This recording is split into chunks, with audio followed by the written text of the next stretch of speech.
Assalamualaikum warahmatullahi wabarakatuh. Bismillahirrahmanirrahim. Tabarakalladzi nazzalal furqana ala 'abdihi liyakuna lil 'alamin nadhira.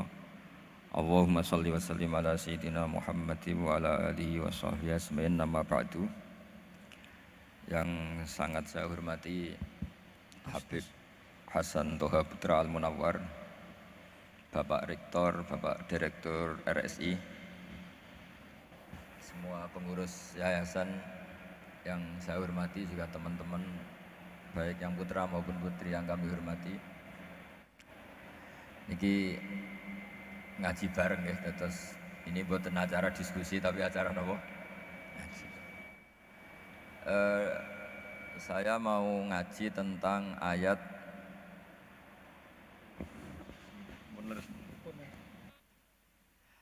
Qul bifadlillahi wa birahmatih fabidzalika falyafrahu. Ajarkan Muhammad atau katakan Muhammad pada umatmu, sebaiknya atau seharusnya mereka hanya gembira dengan melihat fadlnya Allah dan rahmatnya Allah.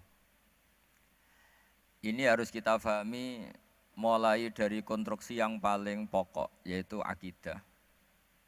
Dua ahwal, ahwal itu satu perilaku sosial. Tiga mutammimat, sesuatu yang tidak pokok tapi kita butuhkan dalam mengawal hidup ini. Saya beri contoh, orang itu sampai maksiat itu karena cari kesenangan. Misalnya baru penat itu, ingin seneng, ada orang yang macam-macam lah, ingin melihat maksiat, apa itu pornografi, apa nyabu, apa macam-macam. Itu sebetulnya agama punya konsep yang luar biasa, yaitu seharusnya seseorang itu gembira dengan ketaatan. Lalu pertanyaannya, caranya gembira gimana? Gembira itu mudah. Jadi misalnya kamu sujud sama Allah Subhanahu wa taala. Terus cara berpikir begini, ini sekaligus ijazah. Cara berpikir begini.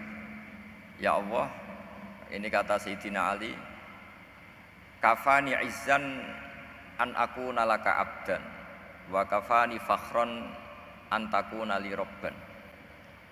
Ya Allah, betapa sialnya saya andaikan saya jadi budak dari makhluk yang sama. Misalnya sampean itu seorang kiai atau rektor atau doktor atau orang terpelajar, kemudian kamu jadi budak atau hamba dari makhluk yang setara, betapa hinanya saya. Maka kata Sayyidina Ali, ya Allah, saya ini cukup bahagia, cukup bangga karena jadi budak, jadi hamba dari zat yang super atau yang maha super. Gini kok Allah Subhanahu wa ta'ala. Sehingga ada kebahagiaan yang luar biasa karena menjadi hambanya Allah Subhanahu wa ta'ala. Setelah bangga dengan jadi hambanya Allah, maka kita akan malu. Malu misalnya kok saya bahagia itu nunggu melihat pornografi, melihat maksiat. Itu terus menjadi malu. Kenapa saya bisa didikte oleh hal-hal seremeh itu? Ya, kita malu karena didikte oleh hal-hal yang seremeh itu. Karena kita didikte oleh nafsu. Jadi izzatun nafsi, satu harga diri seseorang itu harus dihidupkan untuk hanya tunduk kepada Allah Subhanahu wa ta'ala. Sehingga Nabi itu melatih satu logika tarkul ma'asi. Nabi itu dulu ketika ada seorang pemuda yang, ya karena mungkin pemuda ya, dia itu mau masuk Islam, tapi uniknya kata pemuda tadi, saya masuk Islam tapi asal dibolehkan bebas zina. Jadi ini agak sableng gitu. Jadi mau masuk Islam syaratnya dibolehkan apa? Zina atau free sex gitu. Karena orangnya agak hiper. Itu Nabi tidak langsung mengancam dengan neraka ndak. Ketika mau pamit gitu semua sahabat melarang. Mah itu jangan, kamu jangan suan Nabi. Itu permintaan yang enggak masuk akal. Setelah lama ditahan terjadi kegaduhan di masjid, Nabi dengar itu ada apa itu? Itu ada pemuda yang mau masuk Islam tapi yasta'dzinuhu fi zina, tapi mereka minta izin Nabi untuk tetap boleh zina. Kata Nabi, pemuda itu suruh masuk, suruh menghadap saya. Ketika menghadap Nabi, saya ulang lagi, ketika menghadap Nabi, Nabi mengajarinya itu luar biasa. Nabi tidak langsung mengancam dengan neraka atau dengan azab, itu enggak. Tapi kata Nabi, atuhibbuhu li ummik. Kamu suka kalau ibu kamu itu jadi demenannya orang banyak. Oh enggak ya Nabi, yang demen ibu saya tak bacok kan. Karena ini ya agak preman, di mana-mana orang nakal agak preman. Terus atuhibbuhu li bintik. Kamu suka kalau putri kamu ya digitukan orang-orang. Oh ya enggak Nabi, yang gitukan putri saya tak bacok. Atuhibbuhu li kholatik. Kamu suka kalau bule kamu digitukan. Atuhibbuhu li ammatik. Kamu suka kalau saudara bapak kamu digitukan. Nabi itu mengeset ya. Cara sekarang cuci otak mungkin. Nabi itu meluruskan otaknya anak muda itu. Betapa buruknya zina. Cara bahasa Arab ditakbih. Betapa buruknya zina. Kamu suka kalau korbannya ibu kamu, putri kamu, bude kamu, bule kamu. Sehingga orang itu matur ya hasbuka ya Rasulullah, ini sudah cukup. Saya tidak pernah melihat sesuatu seburuk zina. Jadi fa'alqallahu fi qalbihi bughdaz zina. Kemudian Allah meletakkan di hatinya, menanamkan benci zina. Sehingga akhirnya pemuda tadi menjadi iffah, menjadi menghindari zina. Artinya begini ya, ini mungkin yang lolos dari para kita sebagai dai, kita tidak belajar banyak tarbiyahnya Rasulullah Shallallahu Alaihi Wasallam. Jadi kalau kita benci maksiat itu jangan hanya ditahdzir, ditakutkan neraka, itu enggak. Jangan hanya itu, tapi di logika. Ini Pak, kurang dekat. Oh iya. Sama kurang dekat. Jadi kalau kita menghindari maksiat itu selain karena takut azab, itu ada logika, ada rangkaian pikiran yang menjadikan kita anti satu perbuatan apa maksiat. Jadi misalnya gini ya, kira-kira ginilah kalau contoh gampang itu. Ada orang gitu ya, nyanyi dengan pakaian yang mungkin pornografi gitu.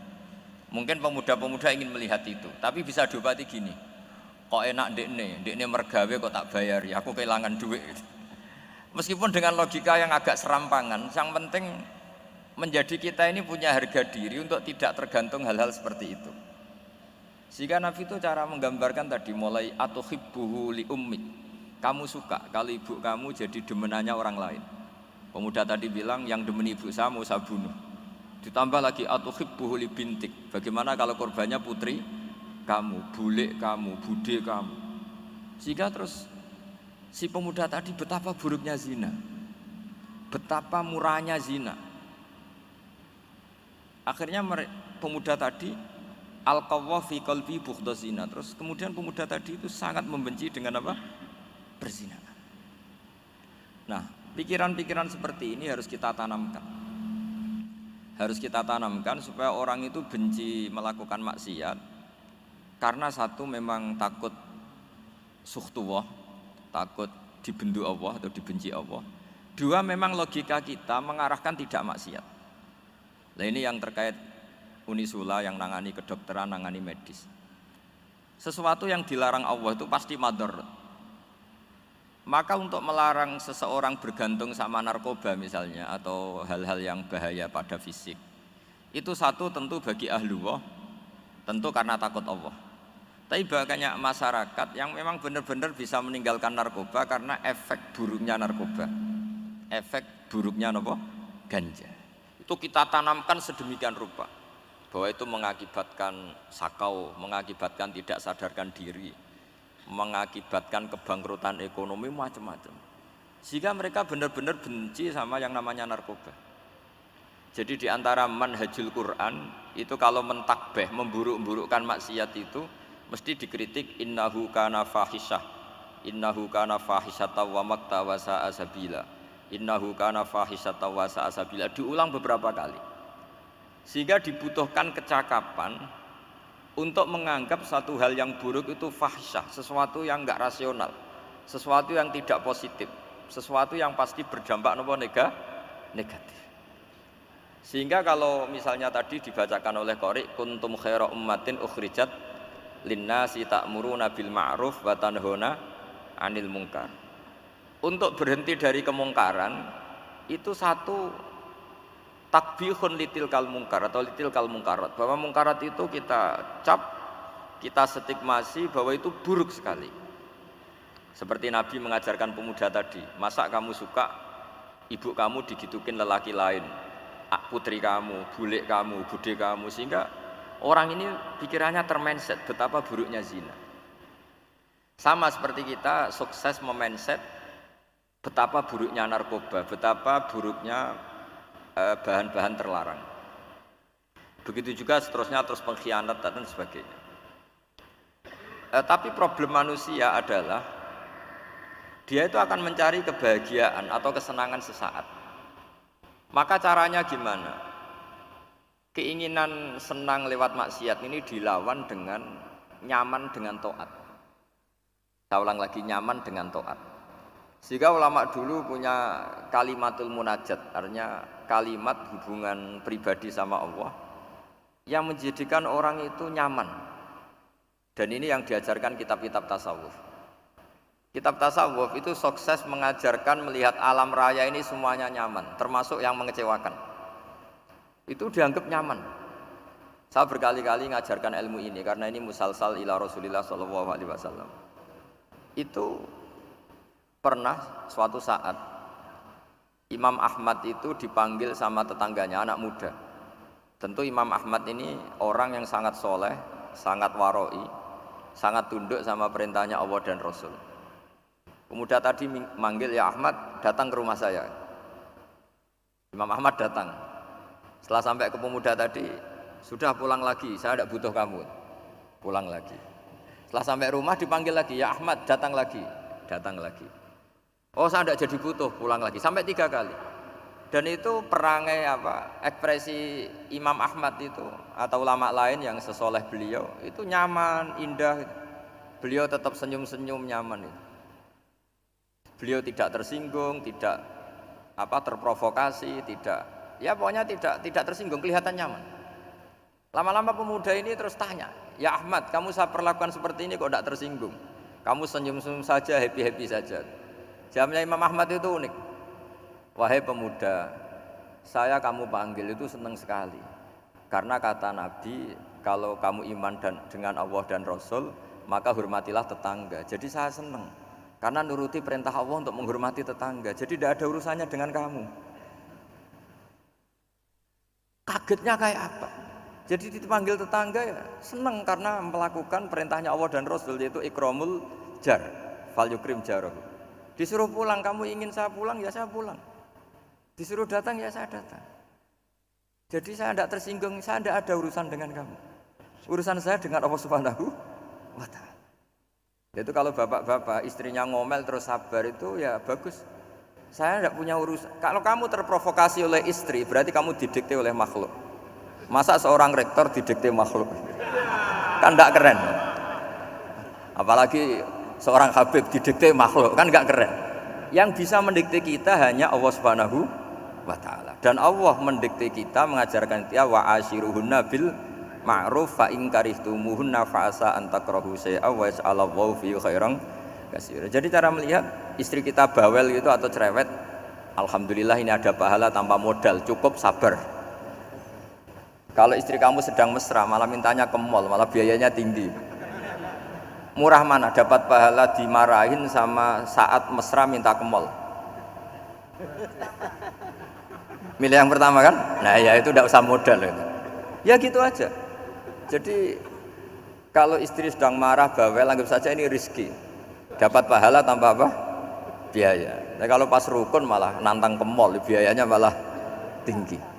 Jadi ulama dulu itu melihat dunia itu happy. Pernah Imam Syafi'i dikasih tahu, orang yang tadi nyium tangan kamu ya, itu di rumah menghujat Anda. Jadi dia sopan hanya di depan Anda, kalau di luar menghujat Anda. Jawabnya Imam Syafi'i lucu. Ya baguslah.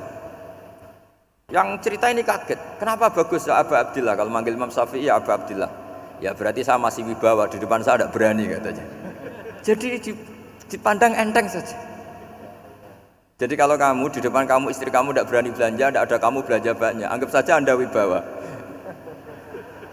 Jadi enteng saja. Pernah Imam Syafi'i dikasih tahu, separuh dari kampung Anda itu nggak suka kamu.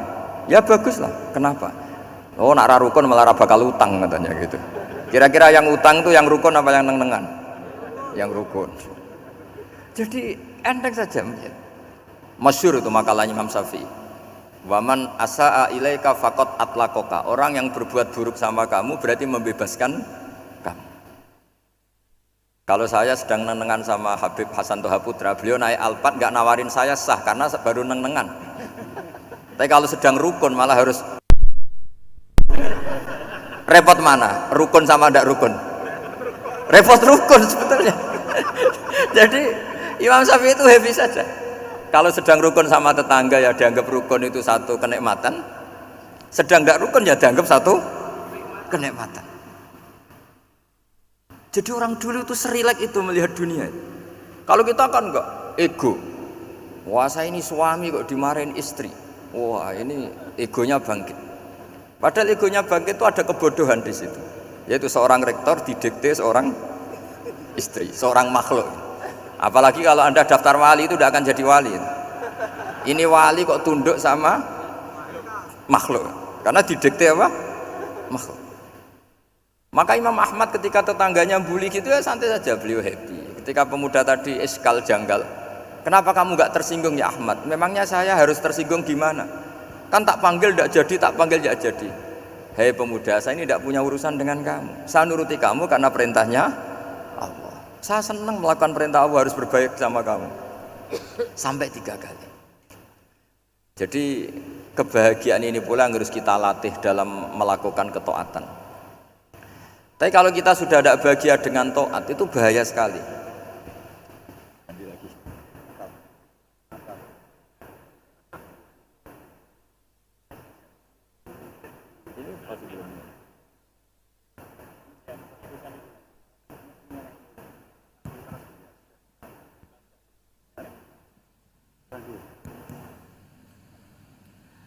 Harus begini bang prosedurnya. Didikte makhluk gitu. Gimana? Didikte panitia. Oh yang ini. Bagus ini tak. Anut saja.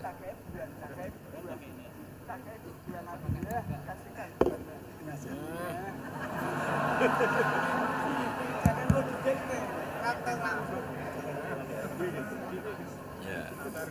Sudah, ini sudah bisa.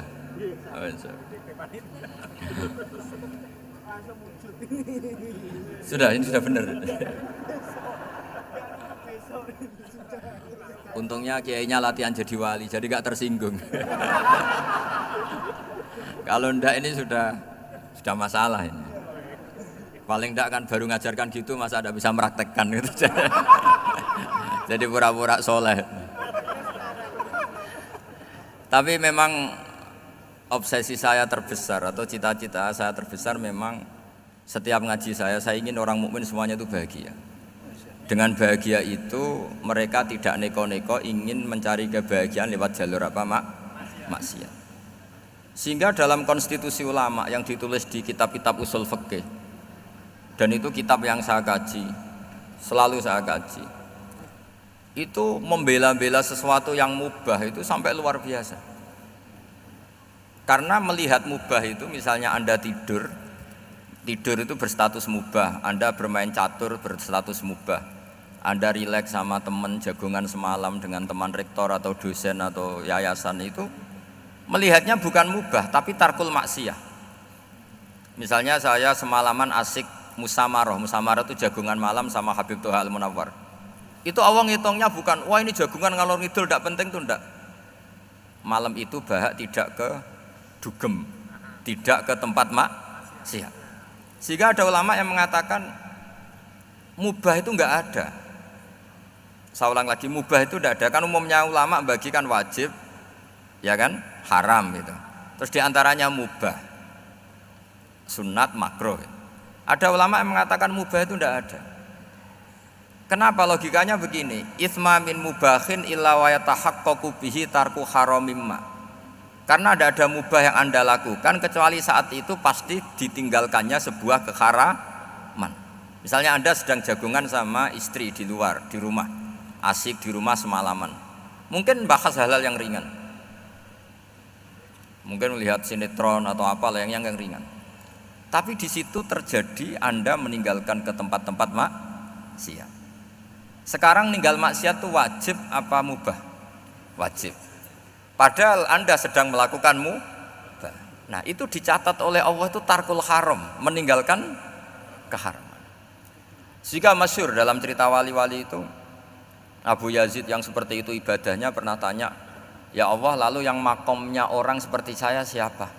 Karena beliau semalaman ibadah terus. Sama Allah dijawab, "Ya yang tidur di pinggir kamu itu." Abu Yazid, "Loh kok bisa ya Allah? Dia kan tidur terus." Ya kan dia tidur berarti meninggalkan keharaman.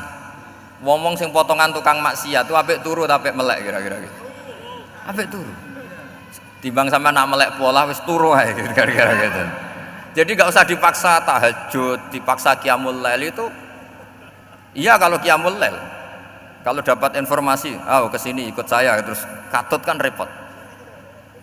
Jadi perlawanan terhadap maksiat itu sebetulnya gampang dalam Islam karena tadi nggak ada sesuatu yang mubah kecuali saat dilakukan berakibat meninggalkan keharaman. Mudah sekali. Jika banyak orang jadi wali itu karena melakukan mubah. Itu ada orang jadi wali itu karena sering makan. Ya makan biasa itu. Karena ketika makan, ya Allah, betapa doifnya saya. Katanya saya presiden, katanya saya rektor, saya kiai. Ternyata kalau nggak makan tuh lemes. Apa hebatnya makhluk yang bergantung makhluk yang lain, yaitu makanan. Nah karena seperti itu terus dia al-laja ilallah, terus dia sungkeman ning Allah. Betapa lemahnya saya. Sebab itu ketika Quran mengkritik dan dengan tanda kutip kemungkinan Tuhannya Isa bin Maryam, itu ngeritiknya sederhana Quran itu. Mal masih ibnu Maryam illa rasul qad khalas min qablihir rusul wa ummuhu siddiqah kana yaqulanit ta'am. Isa itu tidak Tuhan, wong dia makan. Kamu kebayang enggak misalnya punya Tuhan, wah tadi Tuhan mampir ke rumah saya, dia lemes. Setelah tak kasih makan sehat lagi gitu. Itu kan enggak kebayang gitu. Tapi Tuhan marung di rumah saya, lemes tak gratisin, kayaknya enggak punya uang gitu. Setelah makan wah gairah lagi. Kebayang enggak punya Tuhan seperti itu. Sehingga Quran kalau gojlok sederhana, kana yaqulanit ta'am. Sehingga wali-wali itu kalau makan itu sadar lemahnya dirinya, betapa dirinya tergantung makanan. Sesuatu yang tergantung itu artinya tidak hebat, tidak Tuhan. Jadi untuk menjadi wali, untuk menjadi dapat ridhonya Allah itu sebenarnya sederhana. Termasuk ada cara jadi wali yang agak kacau, tapi ini ya benar, asal niatnya benar. Misalnya Unisula besar, ya kurang besar lagi. Kita sudah punya uang, kurang banyak uang lagi. Itu Nabi Ayub, itu kan seorang nabi. Pernah diuji Allah, ini ada di Sahih Bukhari. Nanti kamu tanya, hadisnya sahih enggak? Ini ada di Sahih Bukhari. Kadang orang kota itu aneh, enggak ahli hadis tapi tanya, sahih enggak? Padahal andekan dibodoni sahih ya ngandel saja. Jadi kadang ya aneh. Wong enggak tahu kok tanya itu. Itu Nabi Ayub itu sudah kaya, pas itu sudah kaya, bukan cerita yang masih miskin, memang sudah kaya. Beliau di kamar dihinggapin satu belalang dari emas. Setelah belalang itu dikejar, ternyata yang jenis itu banyak, semuanya dari emas. Ngambil sana sini, ini yang kesak ini dipenuhin, saku ini dipenuhin, sampai banyak. Terus sama Allah digojlok, kamu itu nabi saya, kenapa kamu mengumpulkan harta sebanyak itu? Kamu itu nabi saya kok rakus itu? Jawabannya Nabi Ayub unik. Ya Allah, siapa yang bisa kenyang dari rahmatmu? Ya, jadi kalau kamu punya uang 1 miliar, kok ingin 1 miliar 100, ingin 1 miliar 200, itu cara ngitung bukan uang. Ya Allah, siapa yang bisa kenyang dari rahmatmu? Karena rahmat Allah tidak terbatas. Sudah Gusti, tenang saja. Meskipun saya gini, rahmat Anda tidak akan habis. Sehingga waroi ada ilmunya, tomak juga ada ilmunya, termasuk ragus itu juga ada ilmunya. Misalnya begini, ini contoh rakus yang ada ilmunya begini. Ini saya beri contoh. Mungkin yang boleh niru orang-orang soleh, kalau nggak soleh jangan. Imam Syafi'i ini cerita nyata. Imam Syafi'i itu dulu ketika ngaji masih muda itu nggak suka sama guru yang kaya. Kebetulan dia punya guru miskin terus. Namanya Sufyan As-Tsauri, itu miskinnya masya Allah. Sufyan bin Uyainah juga miskin. Jadi dia miskin punya guru miskin terus. Sehingga idolanya ya sama guru-guru yang miskin. Suatu saat guru-guru ini menyarankan dia ngaji Imam Malik. Imam Malik itu kaya raya. Itu babutnya Imam Malik kalau diinjek itu mata kakinya tidak kelihatan saking halusnya. Kalah Indonesia kalah. Itu Imam Malik tuh gaya. Kalau ngaji di kursi tinggi terus pakai bukhur itu, pakai dupa Arab yang mahal itu. Pokoknya mewah kali Imam Malik. Terus dia mulai ini kiai kok kaya. Kemudian setelah beliau alim tanya, saya harus ngaji siapa setelah ilmu jenengan habis kira-kira gitu. Kata Imam Malik, sudah kamu tidak usah perlu ngaji saya, kamu sudah alim alama. Terus Imam Malik datang ke Baki. Zaman itu Baki itu semacam kayak rentalan ya, semacam Grab lah kalau dulu itu. Mana kafilah yang mau ke Irak gitu. Ya sudah terus, oh kita mau ke Irak, ini antar ke Muhammad bin Hasan As-Syaibani. Itu dibiayai sama Imam Malik. Grabnya ya dibayarin, yaitu kafilahnya itu ya dibayarin. Imam Syafi'i disangoni surrotan min dhahabin. Jadi satu kepes uang dikasihkan. Itu pernah tak hitung semurah-murahnya itu sekitar 60 juta. Imam Syafi'i mulai mikir, kiai yang saya kritik lomo, sing kiai miskin tak puji, gak pernah ngamal kan, tentu orang miskin gak ada. Setelah datang ke Muhammad bin Hasan As-Syaibani, beliau itu pakar usul fikih, muridnya Abu Hanifah. Beliau al-usuli, pakar usul fikih. Itu Muhammad bin Hasan As-Syaibani itu kalau ngitung emas, itu di ruang tamu. Uangnya miliatan, emasnya banyak.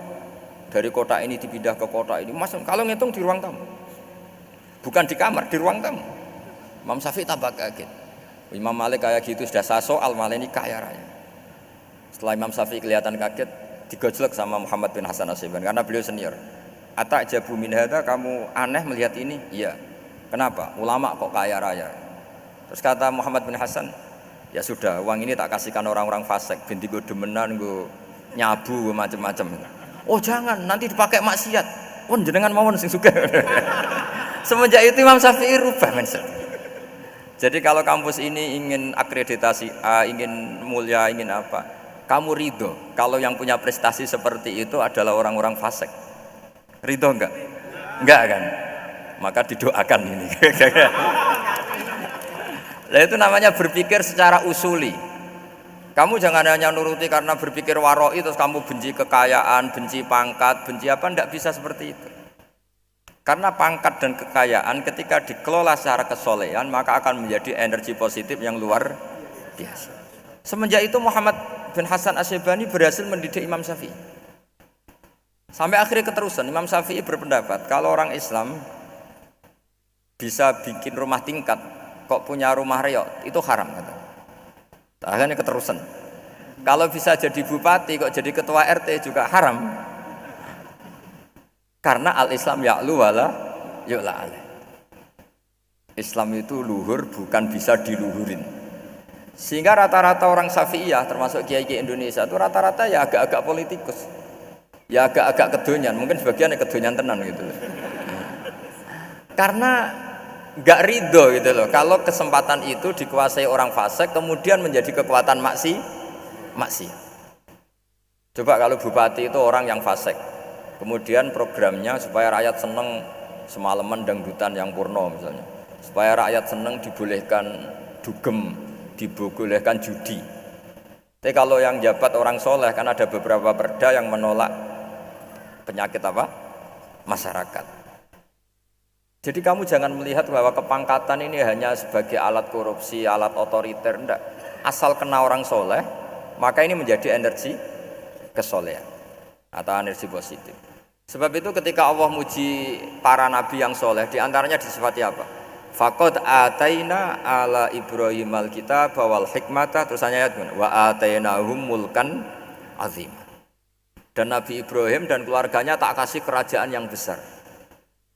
Nah sekarang masih banyak orang yang cara pandang ngapain bikin Unisula yang megah, ngapain berambisi punya akreditasi A dan sebagainya. Menyoal seperti itu salah secara usul fikih.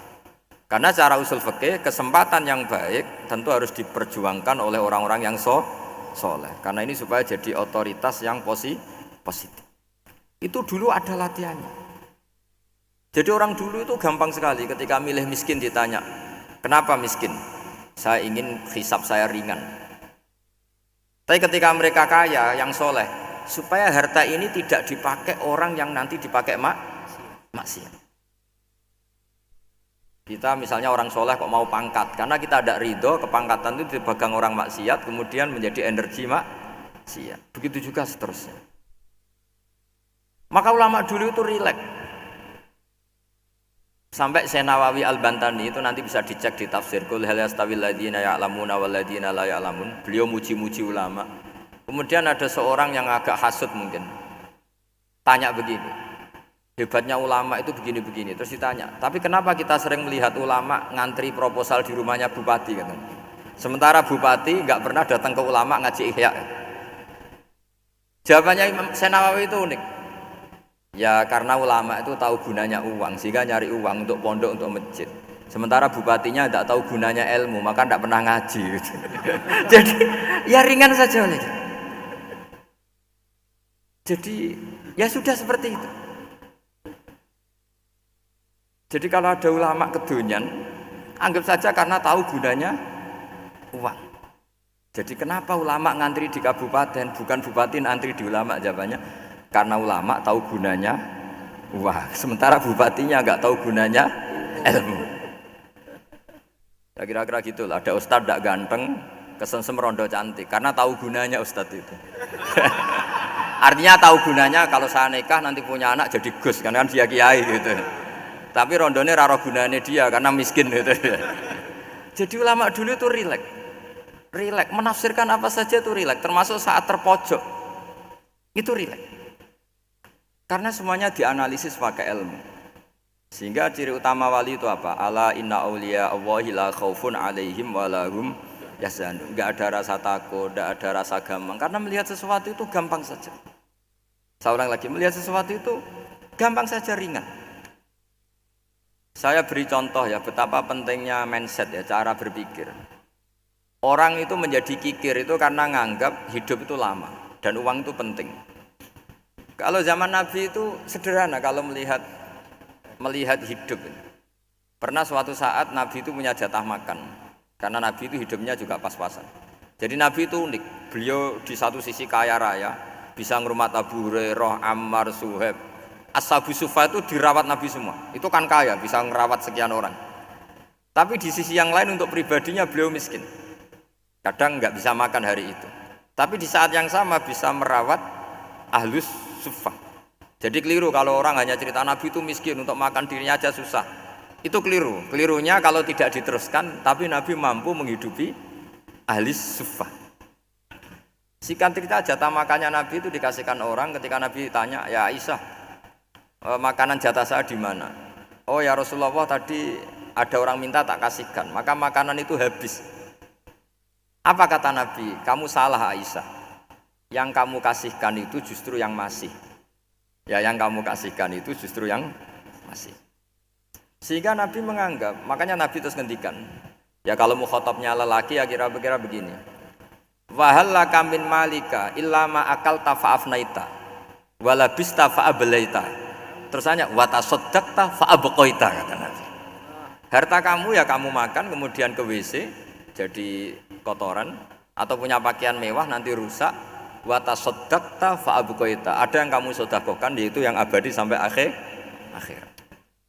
Sehingga banyak pengusaha yang mencintai saya setelah tak ajari hadis itu, misalnya punya uang 1 miliar karena dia spekulan atau pedagang rawan bangkrut, disedekahkan ke masjid 50 juta, yaitu yang abadi. Jadi kalau suatu saat bangkrut, dia masih punya uang 50 juta di akhirat. Jadi Nabi itu mengajari sedekah itu apa? Ya sedekah itu pengabadian uang.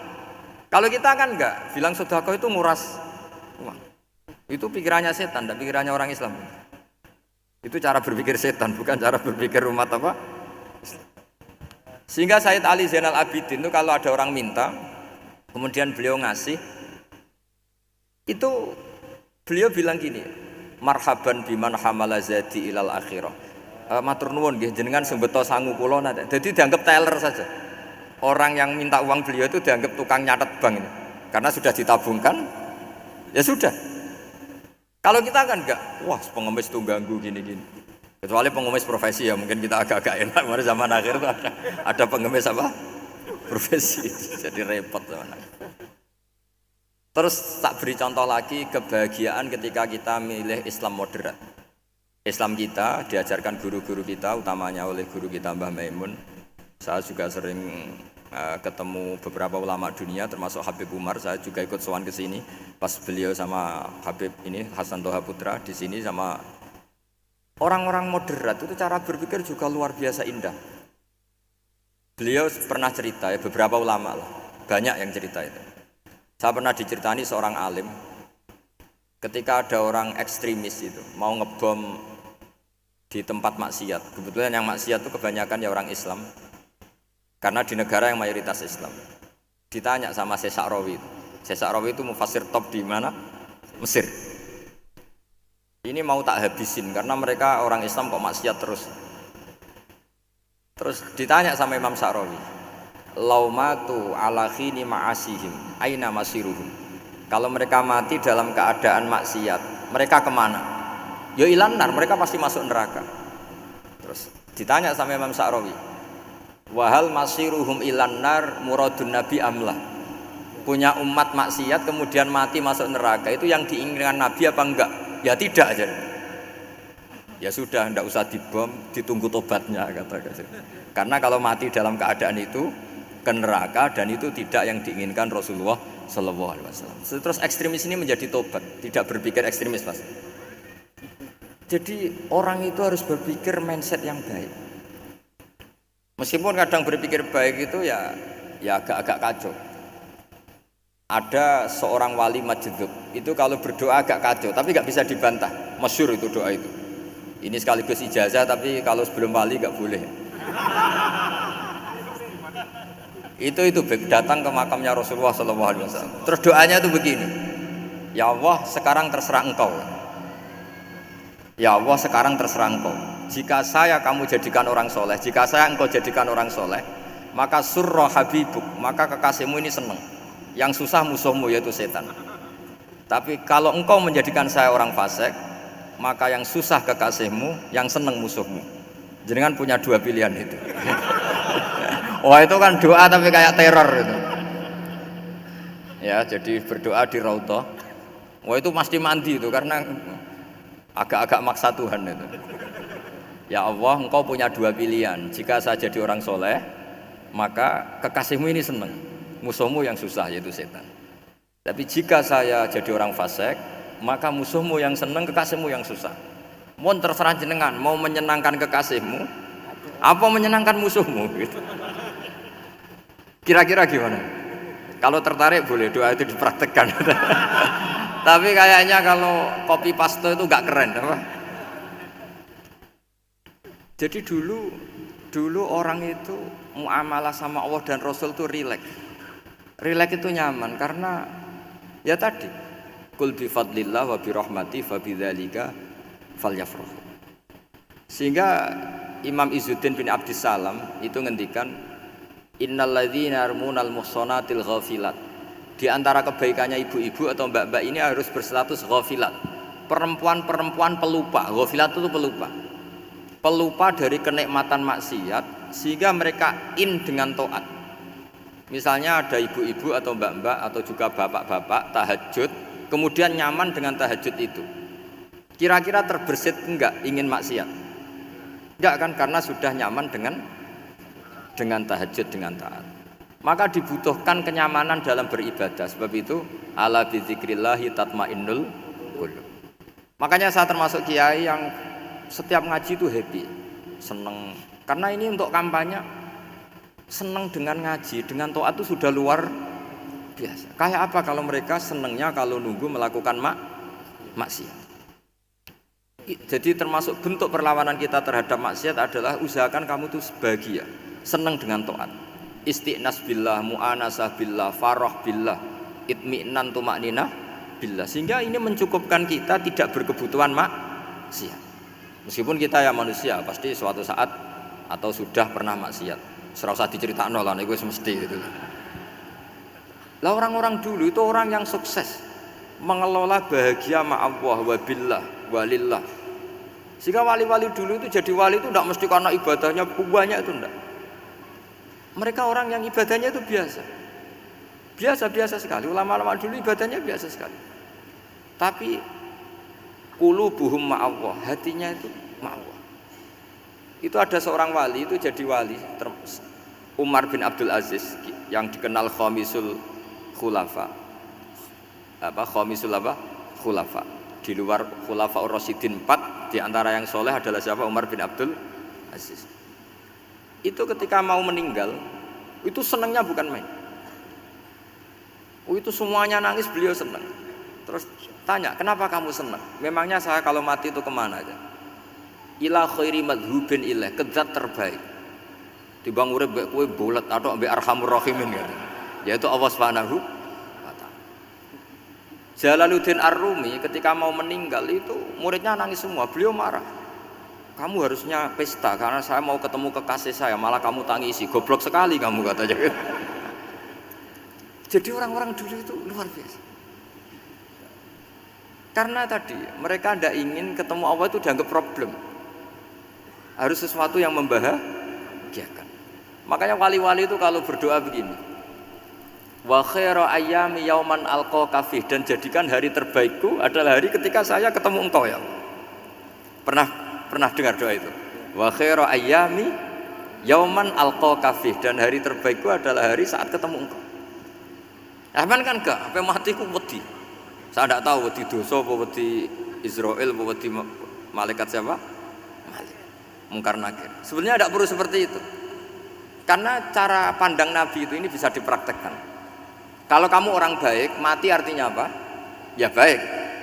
Karena husnul khotimah. Kalau kamu orang yang buruk, itu kata Nabi, anggap saja mati itu akhir dari keburukan kamu. Nak kowe urip terus malah maksiat terus. Maka Nabi itu kalau ngajari kita berdoa gini, Allahumma ij'alil hayata ziyadatan li fi kulli khairin wal mauta rohatan li min kulli syarrin. Ya Allah, kalau saya hidup ya anggap saja ziyadah fi kulli khairin, berpotensi nambahi kebaikan. Kalau saya mati anggap saja ini akhir dari segala keburukan. Maka saya berkali-kali guyon. Makanya tradisi ulama-ulama NU, ulama-ulama pesantren, ya ada hanya NU, pokoknya ulama-ulama alim. Itu kalau ada orang mati, orang nakal gitu mati, ini saya gitu, itu hadirin mesti gak terima.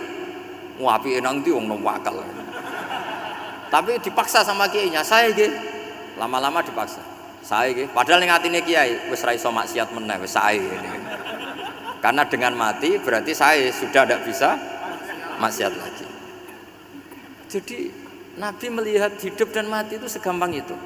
Kalau al hayata ziyadatan li fi kulli khairin wal mauta rohatan li min kulli syarr. Coba kita ke depan itu kan ada potensi zina, potensi korupsi, potensi maksiat. Yang bisa menghentikan potensi itu apa coba? Mati ya, udah pinter ya. Sudah maju berarti. Berani mati. Berani. Tapi jangan di sini ngel-ngelo panitia. Artinya yang selama ini kita risau dengan kematian, dengan apa? Nabi ngajari kita tadi. Allahumma ij'alil hayata ziyadatan li fi kulli khairin wal mauta rohatan li min kulli syarr. Ya Allah, jadikan hidup ini sebagai bekal menambah kebaikan, dan suatu saat kalau saya mati, semoga itu akhir dari segala keburukan. Jadi artinya Nabi itu ngajari kita itu positif terus. Sama seperti ulamanya tadi. Nak lagi rukun mbek tonggo ya sanggep ae kanca kaapian. Nak nenengan ben ra utang ngoten. Dadi pokoke penak terus itu lho. Nak bojo lagi ngamuk alhamdulillah gak ngajak blonjo. Nak pas rukun ya alhamdulillah kok lagi rukun. Jadi gampang semua. Makanya ada seorang alim itu ngendikan begini, ada yang tanya. Saya tuh dulu ketika kaya, teman saya sering main ke saya. Setelah saya miskin gak ada teman-teman yang ke saya. Dikira si Habib ini kebetulan orangnya Habib itu mendukung keluhan dia, ternyata enggak. Si orang alim itu bilang gini, malah bagus toh gitu. Kowe wis melarat buruhe wong. Ya sudah kamu miskin buruhnya orang lain. Misalnya tukang manol di pasar atau tukang becak. Kemudian teman-teman kamu datang, malah kamu malu tuh jadi tontonan. Bagus kalau mereka lupa, pas kamu miskin tidak ada yang lihat kata. Jadi apa ya, dianggap enteng saja gitu. Akhirnya orang ini nggak jadi ngeluh. Selama ini kan kita ngeluh ya, ketika miskin teman-teman nggak datang. Coba kalau mereka datang pas kamu buruh bikin botol di orang lain, mantan bos buruh, malu nggak? Milih datang apa enggak? Enggak lah, sudah bener itu. Jadi ulama dulu itu makanya sering baca biar tahu solusi hidup. Jadi ulama dulu tuh gampang sekali melihat kehidupan itu, gampang sekali, indah, gampang. Sekarang tuh enggak. Orang itu cara berpikir nuruti nafsu, itu yang bahaya. Makanya Quran kritik ara'aita man ittakhadha ilahahu hawa. Orang yang cara berpikir itu nuruti hawa nafsu. Kalau zaman Nabi, zaman sahabat, zaman ulama itu enggak seperti itu. Sehingga cara berpikir itu mudah. Makanya kata Nabi absyiru ya ma'sarul muslimin, kata. Kamu harus senang ya ma'sarul muslimin. Allah sekarang buka pintu langit yang sebelumnya enggak pernah dibuka. Dan Allah yubahi bikum malaikatah, dan Allah membanggakan kamu kepada para malaikatnya. Kenapa? Umatnya Muhammad, umatnya Rasulullah Muhammad SAW itu kalau sampean kepengin mati setiap saat itu baik, itu resepnya gampang kata Nabi. Addu faridotan wantadzoru ukhra. Jadi Allah memberitahu, ya Muhammad, umatmu ini luar biasa. Jadi misalnya tadi kita sholat subuh, ditanya, bahak kamu sekarang ngapain? Nunggu sholat duhur ya. Setelah sholat duhur ditanya lagi, nunggu apa? Asar. Sehingga faman kanat hijratuhu ila Allah wa rasulih fa hijratuhu ila Allah. Jadi kalau ya sudah ini tak ijazahkan, kalau setelah sholat subuh nunggu apa? Duhur. Setelah duhur nunggu. Sehingga ketika kita mati itu statusnya penunggu sholat. Tapi kamu kan enggak miskin, kenapa? Penunggu kaya. Ya itu enggak masuk surga itu. Penunggu kemapanan. Berarti kan menunggu sesuatu yang seleranya nafsu.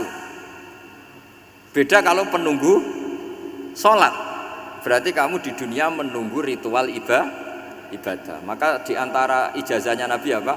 Addu faridotan wantadzoru ukhra, melakukan satu fardu, kemudian kita menunggu tugas berikutnya. Jadi niati saja setelah subuh nunggu apa?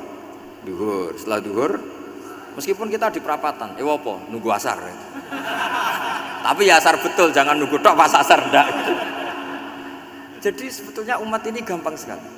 Jadi di antara kebanggaan Allah, yubahi itu Allah bangga dengan malaikatnya adalah umat ini adalah addu faridotan wantadzoru ukhra, melakukan satu fardu kemudian menunggu fardu yang lain. Dari mengkhidmati kampus, ingin mengkhidmati masyarakat, dari satu masyarakat lokal Semarang menjadi sampai sekarang sampai Banjarmasin, Unisula mau bikin kampus di sana terus gitu. Dari satu tugas ke tugas yang lain. Makanya Islam diajarkan setelah satu tugas selesai, faida faruh tafan so. Jadi sehingga hidup kita itu dinamis, dari satu kebaikan menunggu kebaikan lain, dari satu kebaikan menunggu, sehingga hidup kita ngapain? Nunggu satu kebaikan. Ini sudah masuk faman kanat hijratuhu ila Allah wa rasulih fa hijratuhu ila Allah wa rasulih. Sehingga bayangkan kalau kita direkam Allah, Gusti kula ampun mati nak dereng sugih. Wis melarat puluhan tahun, sakit, nunggu sesuatu sing sifatnya nafsu, kepengin sugih. Sugih tok jak cukup. Tahu buruhno wong sing tahu ngenyek ndekne lho, itu kan urung-urung wis dendam. Saya belum mau mati sebelum kaya dan buruhkan orang yang pernah melecehkan saya. Wis ngono akhirnya mati urung sugih. Berarti wis fakir matine hasud. Wah itu ngenes dunia akhirat kan kira-kira seperti itu. Kamu santai aja kalau fakir berarti meringankan hisab karena ada banyak harta. Yang mau dihisab papanya enggak punya apa-apa. Jadi saya mohon sekali ya, Islam itu mengawal kebahagiaan.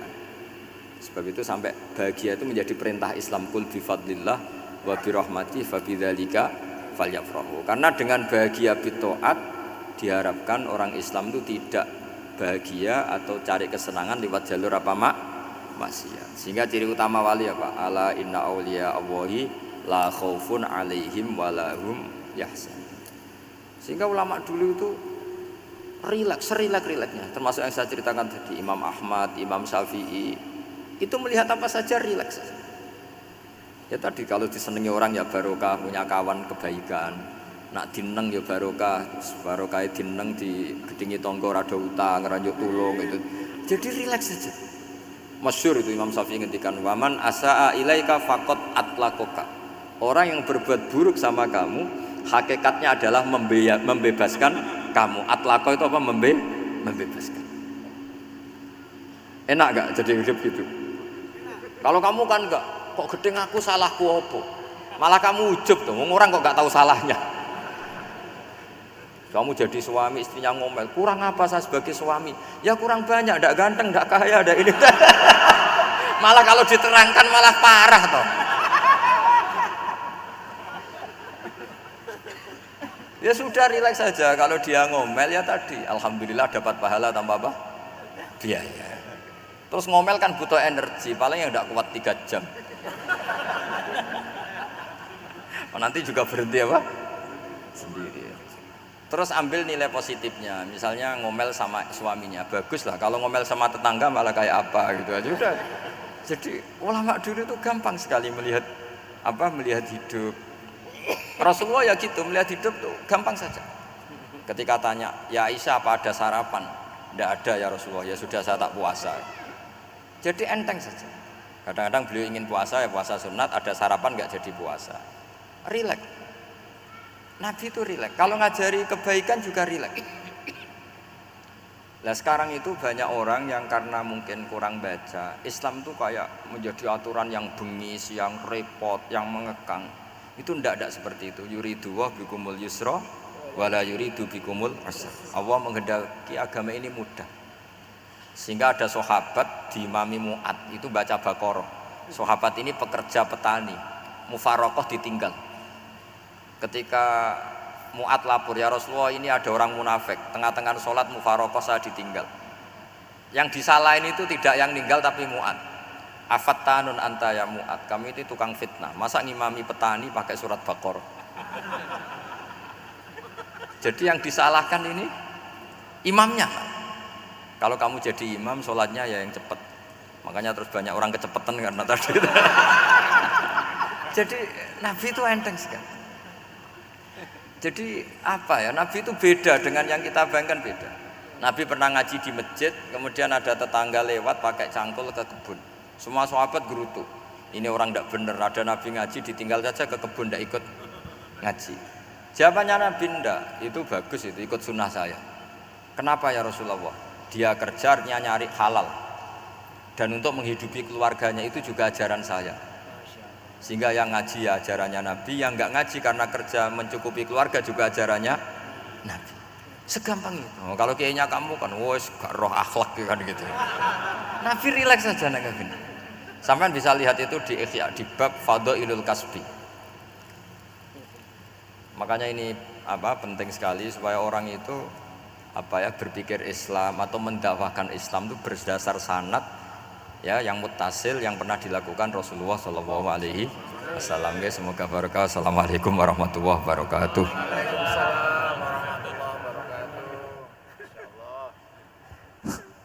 Halo.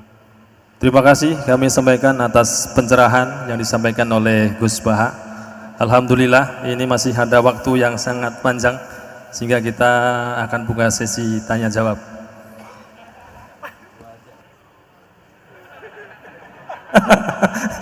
Hanya 2 penanya. Monggo siapa yang mau nanya? Kang Mujib. Ibu?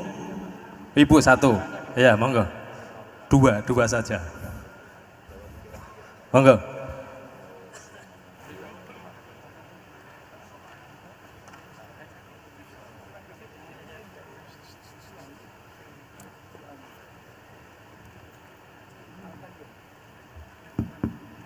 Assalamualaikum warahmatullahi wabarakatuh.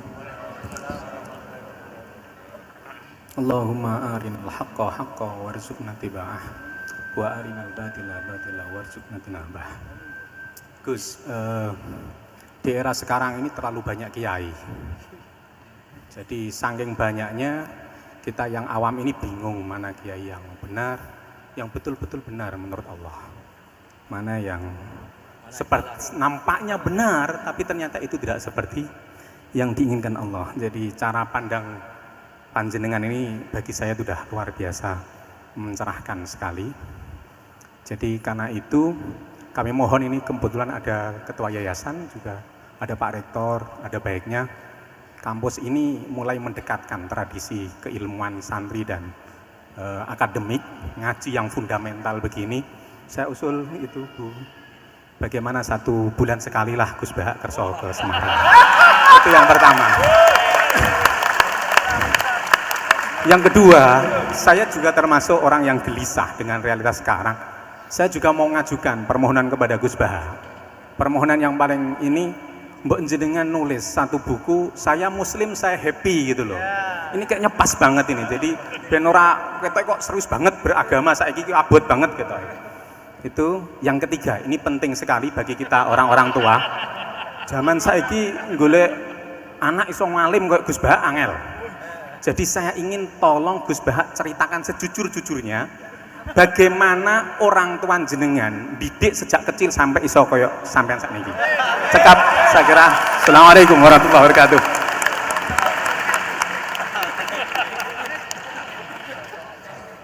Yang kedua, monggo.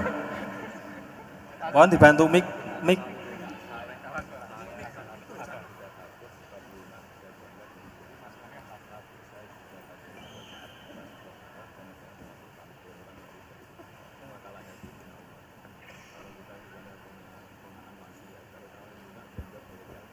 Assalamualaikum warahmatullahi wabarakatuh. Gus Bahak, kula badhe tangklet. Jangan kayak ini ya.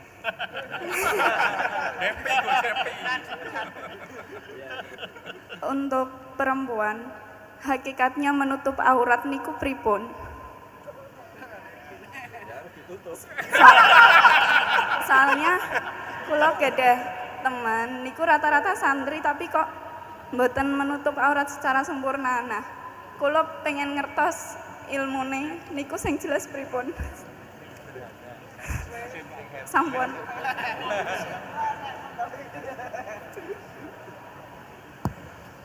Ini sudah normal ya, pakai ini aja. Ini jawab yang Mbak dulu, yang gampang gitu.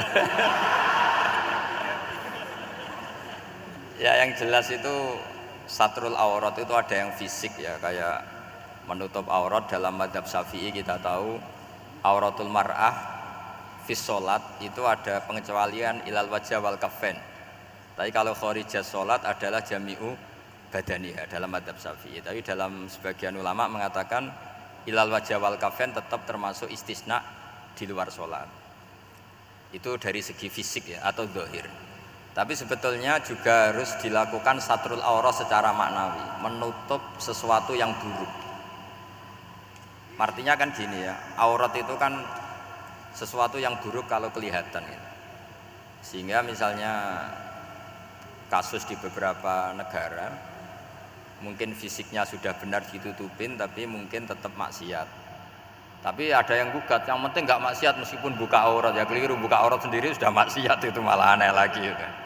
Tapi yang jelas filosofi hijab atau satrul aurat itu usahakan yang zahir maupun yang apa? Batin. Karena Indonesia itu memang agak unik. Saya sering ketemu peneliti dari beberapa negara, meneliti Indonesia itu paling pusing. Kadang ada orang yang auratnya biasa datang ke masjid, itu kan bingungkan malaikat, mau ditulis dosa itu ke masjid, mau ditulis toat itu buka aurat. Nggak tahu hitung-hitungannya gimana nanti. Tapi memang ya sudah seperti itu. Yang jelas standar aurat ya kita tutupin sesuai standar madzhab Syafi'i maupun mengikuti yang tidak apa Syafi'i. Tapi filosofinya juga harus kita ikutin. Jadi dua-duanya harus kita ikutin sebagai perintah, bukan sebagai syarat. Itu beda loh, perintah sama syarat itu. Sebagai perintah, bukan sebagai syarat. Kalau sebagai syarat itu begini, syaratnya orang Islam tuh harus nutupi aurat begini-begini. Nanti kalau yang enggak gitu dianggap tidak Islam, itu menjadi ekstrim. Tapi kalau sifatnya perintah, ya perintah saja. Yang enggak melakukan paling banter dianggap fasikoh atau tidak solihah, tapi tidak sampai menjadi keluar dari Islam. Ya jadi gitu ya. Jadi karena apa ya? Ya sudah seperti itu. Obsesi kita tentu ingin kesolehan. Ingin kesolehan sebagai perintah, saya ulang lagi. Jangan biasakan kalau ada aturan itu sebagai syarat. Misalnya gini, kowe nak ora alim ra anakku, itu bahaya. Mosok ora alim terus ora anakku, karena rata-rata orang itu udah alim gitu. Nanti terputus dari bapaknya semua. Tapi hanya sifatnya perintah. Perintahnya seorang bapak ke kita supaya alim. Makanya ulama mengatakan perintahnya Allah. Perintah itu lebih rileks daripada disebut syarat. Karena syarat sekali nggak memenuhi menjadi ndak. Makanya Said Muhammad kalau ngarang kitab sering wajibat itu lebih ringan ketimbang apa? Syarat. Jadi beda kalau dalam filosofi ilmu itu. Jadi gampang perintah. Tentu yang nggak melakukan perintah itu ya kurang baik, tapi tidak sampai keluar dari apa? Islam.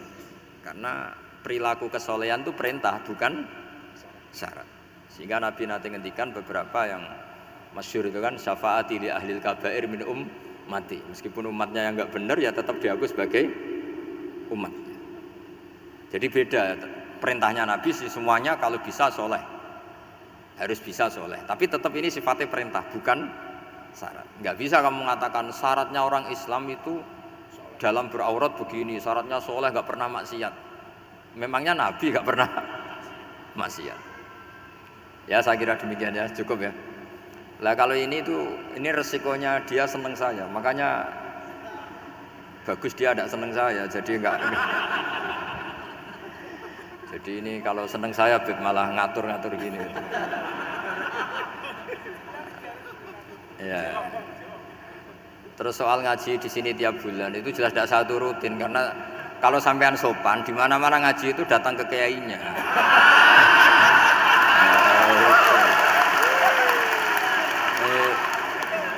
Itu kalau Imam Malik ada pertanyaan kayak Anda dimarahin, al ilmu yu'ta la ya'ti. Jadi sumur itu didatangin, bukan sumurnya dipindah. Ini enggak sopan sekali.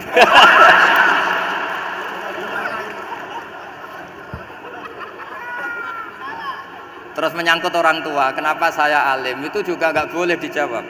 Rata-rata orang itu udah alim, masa orang tua seluruh Indonesia salah? Itu ada hikmahnya sendiri. Saya kali-kali ngaji, bodoh itu barokahnya banyak.